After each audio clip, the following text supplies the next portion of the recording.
खुश रहो बेटा, जीती रहो।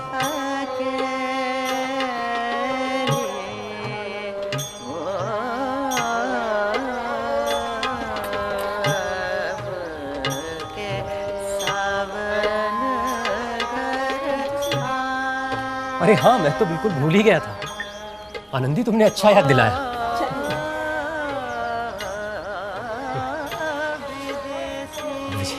बैठो बेटा। ये देखिए। ये क्या है? अरे लाल बिहारी, ये देखो, मैं तुम्हारे लिए इलाहाबाद से लाया था। ये क्या भैया? अरे डंबल है भाई। डंबल? हाँ भाई, विलायती है। अब देखना भैया, ऐसी सेहत बनाऊंगा कि बड़े से बड़ा पहलवान चित। बाबूजी, सिर्फ पहलवानी करेगा या कुछ और भी करेगा? अरे बेटा, तुम्हें दिमागी कसरत का शौक है और इसे जिस्मानी वर्जिश का है। भैया राम, आपको मेरे साथ वापस जाना ही होगा।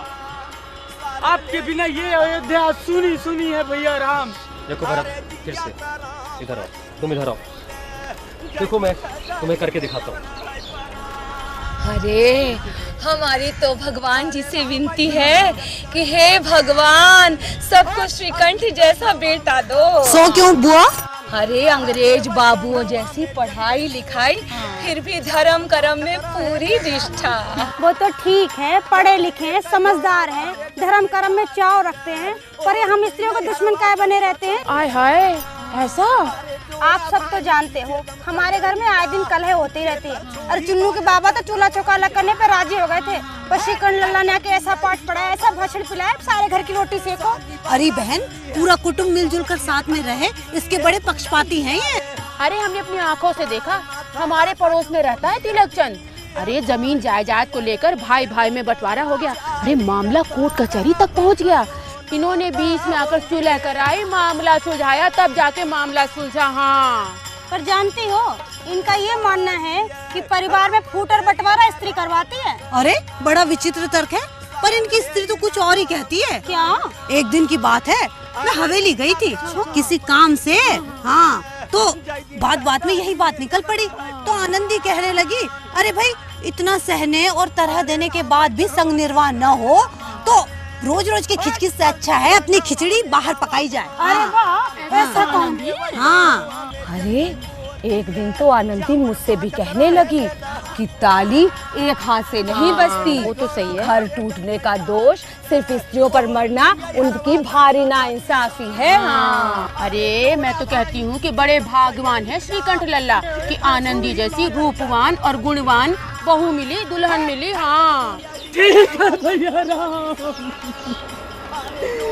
अब मैं आपकी आज्ञा का पालन करूंगा, लेकिन मुझे ये खड़ा हो गए तो भैया राम, मैं आपकी निशानी लेकर ये अयोध्या जाऊंगा और इसे राज सिंहासन पर रखकर मैं सारे कर्तव्य का निर्वहन करूंगा। और ये हमेशा सोचूंगा कि भैया राम मेरे सामने ही है। भैया बस सोना का होई रे। लावे बीड़ी पिला। अरे दद्दा, देखेंगे तो फिर डांट पड़ेगी तेरे को। अबे कोई नहीं आ रहा, हटा देना। अरे पहलवान लोग बीड़ी नहीं पिया करते, दूध दही खाया करते हैं, और वैसे ही बीड़ी पीना अच्छी बात नहीं है। अबे पहलवान तू है कि मैं? उस्ताद वाह, क्या धोबी पछाड़ मारा था तुमने। अरे नूरपुर का पहलवान तो चित्त, और वहाँ की जनता को तो मानो सांप सूंघ गया हो। प्रणाम दद्दा। दद्दा पाए लगी। क्यों भाई, सब कुशल मंगल? हाँ दद्दा, सब कुशल मंगल। और बापू कैसे हैं? दद्दा सब दया है आपकी बस। तुमने कुछ काम धंधा शुरू किया नहीं किया? वो दद्दा जल्दी ही शुरू करूंगा। देखो, तुम घर के बड़े लड़के हो, समझदार हो, जल्दी काम शुरू करो। जी दद्दा, जल्दी शुरू करूंगा। और क्यों, घर नहीं आना आज? आप चलिए दद्दा। हाँ, मैं तो चलता हूँ। प्रणाम दद्दा। प्रणाम।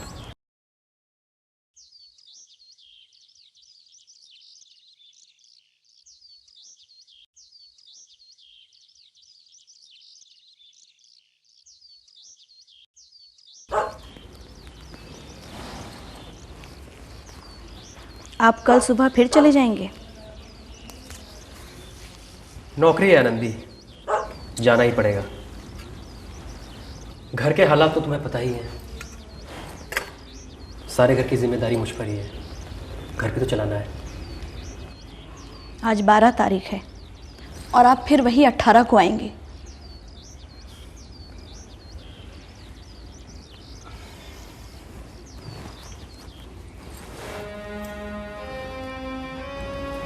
एक काम करो,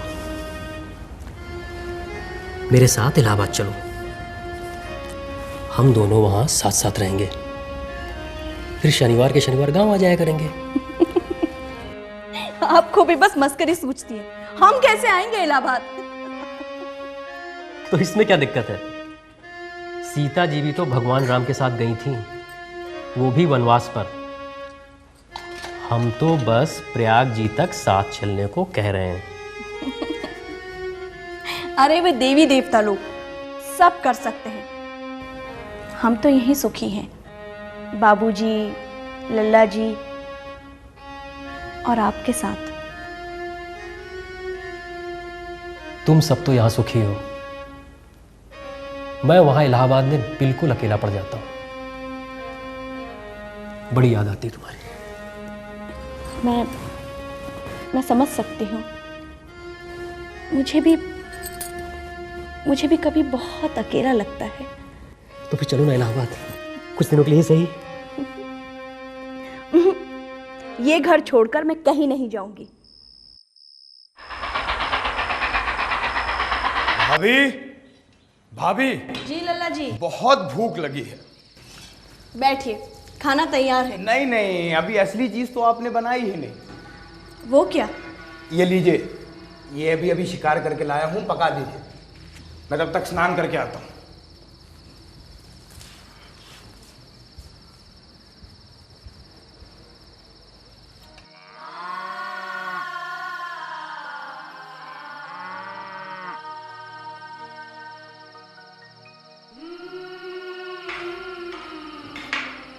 आइए लल्ला जी।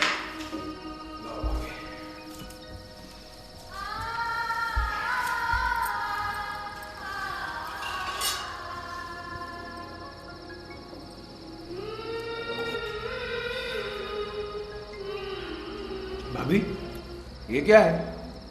दाल में घी तो है ही नहीं। लल्ला जी, घर में जितना भी घी था वो मैंने मांस में डाल दिया। क्या आप बात कर रही हो? परसों ही तो घी आया है। मुझे कुछ नहीं मालूम लल्ला जी, घर में जितना भी घी था वो मैंने पूरा का पूरा मांस में डाल दिया। कह तो ऐसे रही हैं जैसे मैके में घी की मानो नदियां बहती हैं। मायके की बात ना करो लल्ला जी, हाथी मरा भी तो 9 लाख का। वहाँ तो इतना घी रोज काम करने वाले ही खा लेते हैं। बहुत लंबी जबान है तुम्हारी। जी मैं तुम्हारा जबान खींच लूं? तमीज से बात करो लल्ला जी, मैं अकेली हूँ तो रोक गाड़ते हो। वो यहाँ होते तो मजा चखाते तुम्हें। इसकी धौंस पे है और तुझे दोनों को देख लूंगा।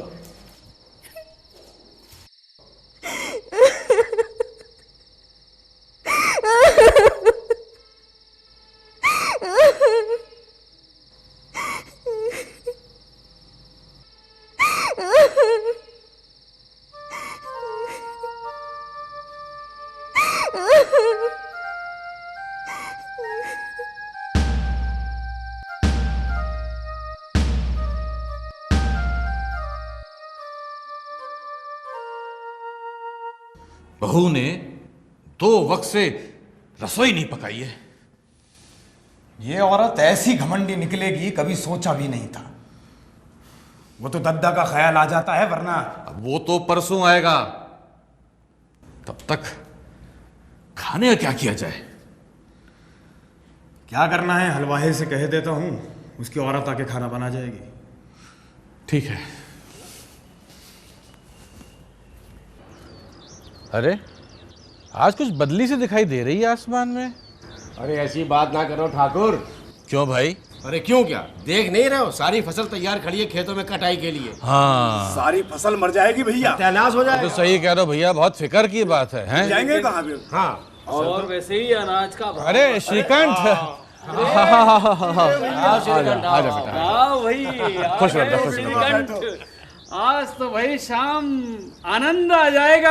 अरे शरबत बनेगा शरबत। और सुनाओ भैया, क्या खबरें हैं शहर की? अरे काका, शहर की खबरें तो वैसी ही हैं जैसी पिछले सप्ताह थी। गांव की बताइए, रामलीला की तैयारी कैसी चल रही है? रामलीला अरे हम क्या तुम्हें हनुमान दिखाई देते हैं बिटुआ? अरे बेटा, हम बूढ़ों को नाटक नौटंकी की बातें क्या मालूम, ये सब तुम जवानों को सुहाता है। सही मुंशी जी, आगे बढ़ाइए, तो दबा के ही बैठ गए इसको। ये सच है कि अंग्रेजों के पास दिमाग बहुत है, इसीलिए इतने सालों से वो हिंदुस्तान पर हुकूमत कर रहे हैं। शहर बिहारी जी, हम हिंदुस्तानी अपनी आपसी फूट के मारे हुए हैं। जो हम एक हो जाए ना, तो दुनिया की कोई भी ताकत हमारे सामने न टिके। सत्य वचन पंडित जी, सत्य वचन। राम राम राम राम भैया। आओ बेटा लाल बिहारी, आओ। लाल बिहारी बेटा, कैसे हो? सब मौज हो रही है ना? चलो खुश रहो बेटा। चलो भाई चलो। चले, हाँ देर हो रही है। अच्छा ठाकुर जी। अच्छा ठाकुर साहब, नमस्कार। राम राम। क्या हो?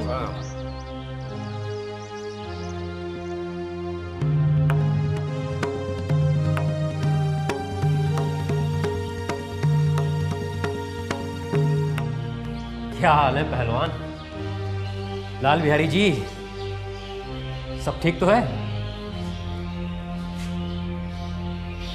अरे मुझे से क्यों लग रहा हो? नहीं भैया, सब ठीक है। बस आपसे एक बात कहनी थी। हाँ कहो कहो। भैया, भाभी को समझा लीजिए कि जरा जबान संभाल कर बात करें, वरना अनर्थ हो जाएगा। अरे हुआ क्या? लाल बिहारी ठीक कह रहा है बेटा। बहू बेटियों का ये स्वभाव अच्छा नहीं कि मर्दों के मुंह लगे। अगर वो बड़े घर की बेटी हैं, तो हम भी किसी नीचे खानदान के नहीं हैं। लेकिन आखिर बात क्या हुई? देखो बेटा, तुम सफर से थके मांदे आए हो, खा पी के आराम करो, सुबह इत्मीनान से बातें हो जाएंगी। जी बाबू। लाल बिहारी, हुआ क्या? कुछ ही नहीं हुआ, यूं ही यहां पे आप उलझ पड़ी। महके के सामने हमें तो कुछ समझती नहीं है ना, ऐसा व्यवहार करती है जैसे कहीं की महारानी हो। समझाइएगा उन्हें।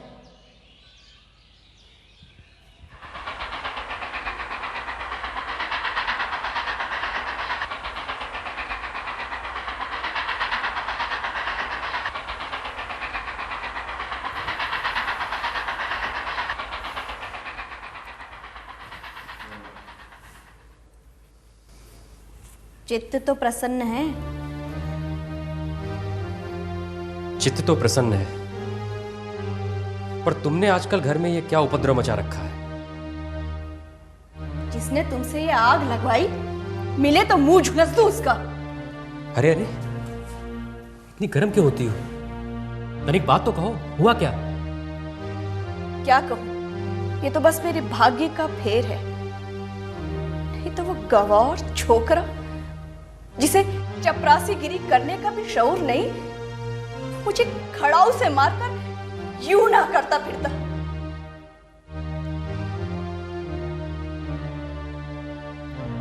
खड़ाऊ से मारकर?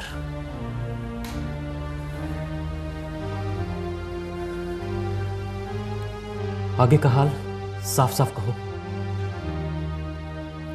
क्या बताऊं, परसों लल्ला जी आए थे, बोले कि भाभी मेरे लिए मांस पका दो। घर में कुल पाव भर से ज्यादा घी नहीं था। मैंने सारा का सारा मांस में दे डाला। खाना खाने बैठे तो बोले कि दाल में घी क्यों नहीं है। बस मेरे मायके को कोसने लगे। मुझसे भी नहीं रहा गया। मैंने कहा कि इतना घी तो हमारे वहां काम करने वाले ही खा लेते हैं। बस इतनी सी बात में उस अन्यायी ने खड़ाऊ मेरे सर पे दे मारी। मैं हाथ से न रोकती तो मेरा तो सर फूट जाता। ये देखिए,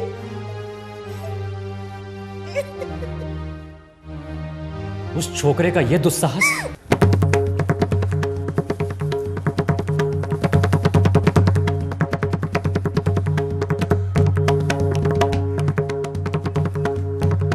बाबूजी, अब इस घर में मेरा निभाना होगा। क्यों बेटा? मुझे भी अपनी मान प्रतिष्ठा का कुछ विचार है। मैं दूसरे का नौकर ठहरा, इस घर पर रहता नहीं। मेरे पीठ पीछे मेरी स्त्री पर खड़ाऊ और जूतों की बौछार होती है। जुबानी की गई कड़ी बात की कोई चिंता नहीं, एक की दो कह लो, मैं सह सकता हूं। पर यह बर्दाश्त नहीं कि मेरे ऊपर लात घुसे पड़े और मैं दम न मारूं। तुम तो काफी बुद्धिमान हो बेटा, तुम ऐसी बातें कर रहे हो। अरे स्त्रियां इसी तरह घर का नाश करती हैं, उनको अधिक से चाहना अच्छा नहीं होता है। आपके आशीर्वाद से ऐसा मूर्ख नहीं हो। फिर आप स्वयं जानते हैं कि मेरे ही समझाने बुझाने से इसी गांव के कई घर संभले हैं। तो फिर अरे जिस स्त्री की मान मर्यादा की खातिर ईश्वर के दरबार में मैं उत्तरदायी हूं, उसके प्रति ऐसा अमानुषिक व्यवहार मुझे सहन नहीं। सच मानिए, मेरे लिए यही कुछ कम नहीं कि लाल बिहारी को कोई दंड नहीं दे रहा। अरे लाल बिहारी भाई है तुम्हारा, कोई गलती करे तो कान पकड़ो उसके। लेके लाल बिहारी को मैं अब अपना भाई नहीं समझता। एक स्त्री की वजह से? जी नहीं, उसकी क्रूरता और अविवेक की वजह से। क्या? है बेचारा ठाकुर बेनी माधव सिंह। क्यों, क्या हुआ? आज ठाकुर साहब दालान में मिलने भी नहीं आए? अरे मिलने किस मुंह से आते? तुम लोगों को कुछ पता नहीं हुआ क्या घर में? क्या? उनका बेटा है ना श्रीकंठ, आज सवेरे सवेरे घर में उसने हंगामा कर दिया। पर हुआ क्या?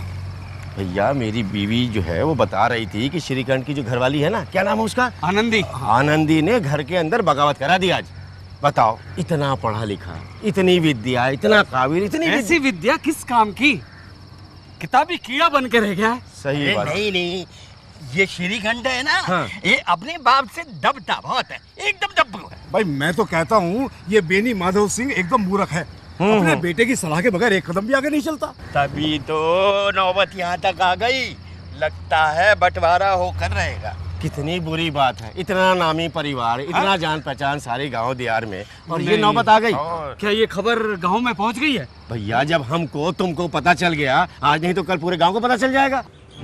नहीं बाबूजी, इस विषय में एक बात नहीं सुनूंगा मैं। लाल बिहारी के साथ अब इस घर में एक पल नहीं रह सकता मैं। बेटा, बुद्धिमान लोग मूर्खों की बात पर ध्यान नहीं देते। अरे वो नासमझ लड़का है, उससे जो कुछ भूल हुई तुम बड़े बनकर क्षमा कर दो, लेकिन इस घर को मत तोड़ो, वरना दुनिया क्या कहेगी? दुनिया जो चाहे कहे, लेकिन लाल बिहारी की इस दुष्टता को मैं कदापि क्षमा नहीं कर सकता। या तो वो इस घर में रहेगा या मैं। तय आपको करना है।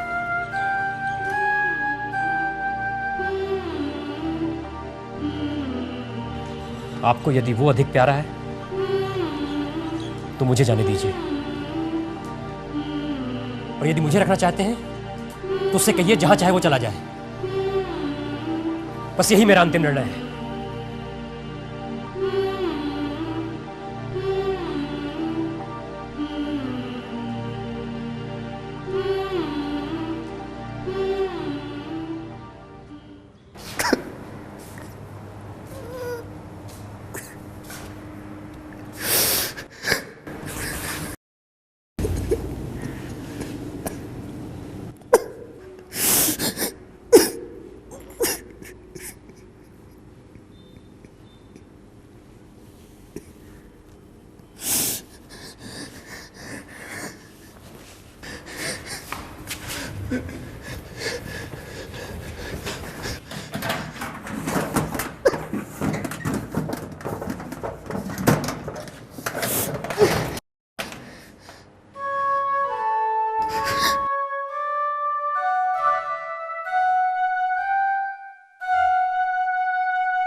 भाभी, भैया ने निश्चय कर लिया है कि वो हमारे साथ नहीं रहेंगे। मेरी सूरत भी नहीं देखना चाहते, इसलिए मैं जा रहा हूं। अगर कोई अपराध हो गया हो तो क्षमा कर दीजिए। सुनिए, लल्ला जी बाहर खड़े बहुत रो रहे हैं। तो मैं क्या करूं? उन्हें भीतर बुला लो। आग लगी मेरी जीप को, न जाने कहां से मैंने झगड़ा लगवाया। उन्हें अंदर बुला लो। मैं ना बुलाऊंगा। भाभी, भैया को हमारा प्रणाम कह दीजिएगा। शक्ल देखने से मना किया है ना, इसलिए भीतर नहीं आ रहे। लल्ला जी रुकिए। रुको रुको लल्ला जी, रुको। मुझे जाने दो भाभी। कहाँ जाते हो? जहां कोई मेरा मुंह ना देखे। और अगर हम ना जाने दे तो? आप लोगों में रहने योग्य नहीं हो। लल्ला जी, तुम्हें हमारी सौगंध, अगर एक भी कदम आगे बढ़ा है तो। जब तक भैया का मन हमारी तरफ से साफ नहीं हो जाएगा, हम लौट कर नहीं आएंगे। लल्ला जी, मैं भगवान को साक्षी देकर कहती हूँ कि तुम्हारी ओर से मेरे मन में तनिक भी मैल नहीं। आपके मन में नहीं, लेकिन भैया भैया फिर कभी ना कहना मेरा चेहरा ना देखो। उसके अलावा कुछ भी दर्द हो वो हमारे सर माथे पर है। ला, इन बातों को बिल्कुल भूल जा। ईश्वर चाहेगा तो फिर कभी ऐसा अवसर ना आएगा। भाभी, लल्ला जी,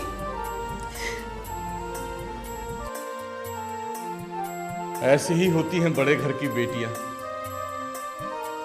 बिगड़ता हुआ काम भी बना लेती हैं। श्रीकंठ, लाल बिहारी। बाबूजी। नहीं बेटा, जीती रहो, खुश रहो। लाल बिहारी, कुछ समझ में आया बेटा?